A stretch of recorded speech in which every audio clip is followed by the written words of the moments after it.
In Medina, there was a young boy who was sometimes tempted by bad thoughts. One day he came to the Prophet Muhammad and boldly said, "O Messenger of Allah, can you give me permission to commit zina?"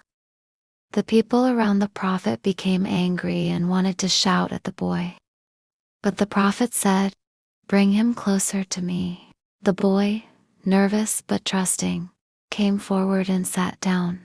The Prophet asked him gently, "Would you like someone to do this to your mother?" The boy quickly replied, "No, never." The Prophet said, "Just as you don't like it for your mother, others also don't like it for their mothers." Then he asked, "Would you like it for your sister?" "No." "For your daughter?" "No." "For your aunt or your mother's sister?" Every time, the boy replied with shame, "No, no." Slowly, tears filled his eyes. No one had ever spoken to him with such respect and kindness before.